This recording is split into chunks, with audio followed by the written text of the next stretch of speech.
Welcome back. Visakha steel plant లో భారీ ప్రమాదం జరిగింది. కర్మాగారంలోని స్టీల్ మెల్ట్ షాప్ 1 విభాగంలో ద్రవరూప ఉక్కును తరలిస్తున్న సమయంలో ఒక్కసారిగా ల్యాడిల్ నుంచి హాట్ మెటల్ బకెట్లు కింద పడిపోయాయి. ఈ ఊహించని ఘటనతో వేడివేడి ద్రవం ఒక్కసారిగా చుట్టుపక్కల ప్రాంతాల్లో పెద్ద మొత్తంలో ఒలికిపోయింది. ఆ సమయంలో అక్కడ విధుల్లో ఉన్న 16 మంది కార్మికుల్లో 10 మంది అక్కడికక్కడే మృతి చెందారు. విశాఖ స్టీల్ ప్లాంట్ లో జరిగిన ప్రమాదానికి సంబంధించి మరింత సమాచారాన్ని మా ప్రతినిధి కిరణ్ అందిస్తారు.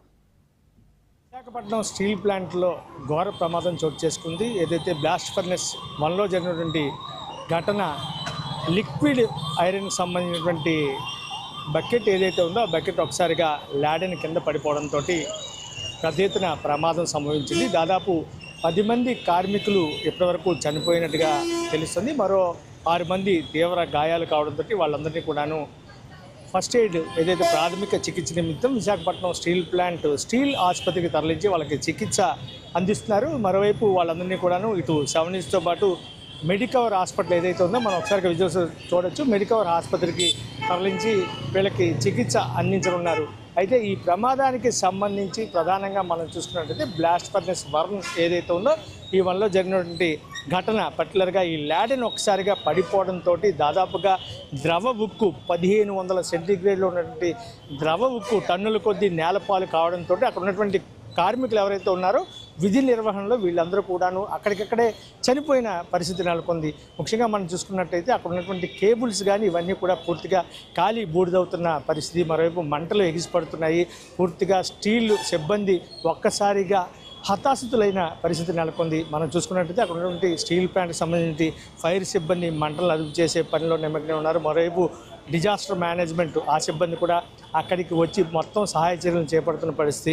చనిపోయిన వాళ్ళందరినీ కూడాను చాలా కష్టతరమైనటువంటి పరిస్థితి ఎవరైతే ఉన్నారో ఆ బాడీలన్నీ కూడా ఒకసారిగా మన విజువల్స్లో చూస్తే వాళ్ళని తరలించడం కూడా చాలా కష్టమైనటువంటి పరిస్థితి నెలకొంది. మరోవైపు తీవ్ర గాయాల పాలైనటువంటి వాళ్ళందరినీ కూడాను ఆసుపత్రికి తీసుకెళ్లి చికిత్స అందిస్తున్నారు. ప్రధానంగా మనం చూసుకున్నట్లయితే ఇటువంటి ఘటనలు ఎప్పటికప్పుడు జరుగుతున్నప్పటికీ కూడా పూర్తి స్థాయిలో సరైనటువంటి భద్రతా వైఫల్యం కారణంగానే జరిగిందని చెప్పి పలువురు కార్మిక సంఘాల నేతలు ఆరోపిస్తున్న పరిస్థితి కనిపిస్తుంది. ఇంకో పక్క మనం చూసుకున్నట్లయితే ఈ ఘటనకు సంబంధించినటువంటి ఇప్పటికే ప్రతిపక్ష పార్టీలన్నీ కూడా విమర్శిస్తున్నాయి. ఏదైతే స్టీల్ ప్లాంట్లో పూర్తి స్థాయిలో నిర్లక్ష్యం కారణంగా ఇటువంటివి అన్నీ జరుగుతున్నాయని చెప్పి స్టీల్ ప్లాంట్లో గత కొంతకాలంగా కార్మికులకు వేధింపులకు గురవుతున్న పరిస్థితి నెలకొందని చెప్పి కార్మికులంతా కూడా పెద్ద ఎత్తున ఆందోళన వ్యక్తం చేస్తున్న పరిస్థితి. కనీసం అక్కడ తినడానికి తిండి కూడా ఉండదు, ఒక క్యాంటీన్ కూడా లేని పరిస్థితి. ఈరోజు అక్కడ కార్మికులు చాలా ఇబ్బందులు పడుతూ ప్రొడక్షన్లోనే నిమగ్నం అవుతున్న పరిస్థితి అని చెప్పి వాళ్ళందరూ కూడా చెప్తున్నారు. ఏదేమైనప్పుడు కూడా దీనికి సంబంధించి రాష్ట్ర ముఖ్యమంత్రి నారా చంద్రబాబు నాయుడు కూడా తీవ్ర దిగ్భ్రాంతిని వ్యక్తం చేశారు. మరోవైపు మనం చూసుకున్నట్టే మంత్రులందరూ కూడా తీవ్ర ఆవేదన వ్యక్తం చేస్తూ చనిపోయిన కుటుంబాలందరికీ కూడా వాళ్ళ ప్రగాఢ సానుభూతిని తెలియపరిచారు.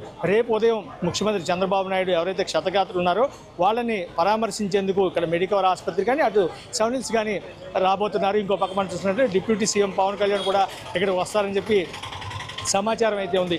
ఇక కేంద్ర స్టీల్ మంత్రి ఎవరైతే ఉన్నారో హెచ్డి కుమారస్వామి తాను కూడా ఇక్కడికి వస్తున్నట్టుగా తెలుస్తుంది. మొత్తం మీద మంత్రులందరూ కూడా తీవ్ర దిగ్భ్రాంతిని వ్యక్తం చేస్తూ ఇప్పటికే సోషల్ మీడియాలో పూర్తిలో సమాచారాన్ని అందించడం జరిగింది. ఇంకో పక్క మనం చూసుకున్నట్లయితే ఈ ఘటనకు సంబంధించి అసలు ఏం జరిగింది అనేది ఒక కీలకమైనటువంటి అంశంగా మనం చూసుకున్నట్లయితే క్రేన్ నుంచి ఏదైతే ఈ ల్యాడెన్ను తరలిస్తారో అక్కడ కేబుల్స్ తెగిపోవడం వల్ల సాంకేతిక లోపం వల్లే ఈ ప్రమాదం జరిగినట్టుగా ప్రాథమిక దర్యాప్తులు అయితే కనిపెట్టడం జరిగింది. మొత్తం మీద అక్కడ మంటలు ఇంకా కొనసాగుతూనే ఉన్నాయి. క్షతగాత్రులందరినీ కూడా తరలిస్తున్నారు. ఇంకో పక్క చనిపోయిన వాళ్ళు ఎవరు అనేది కూడా ఐడెంటిఫై చేయలేని పరిస్థితి నెలకొంది. ఇక్కడ ఉన్న తాజా పరిస్థితి ఈరోజు స్టీల్ ప్లాంట్లో జరిగినటువంటి దుర్ఘటన యావత్ ప్రజానికాన్ని అందరినీ కూడా తీవ్ర ఆవేదన గురి చేస్తున్న పరిస్థితి. మరోవైపు క్షతగాత్రులైనటువంటి కుటుంబాలు కానీ మరోవైపు చనిపోయిన వాళ్ళ కుటుంబాలు కానీ పూర్తిగా కన్నీటి పర్యంతం అవుతున్న పరిస్థితి.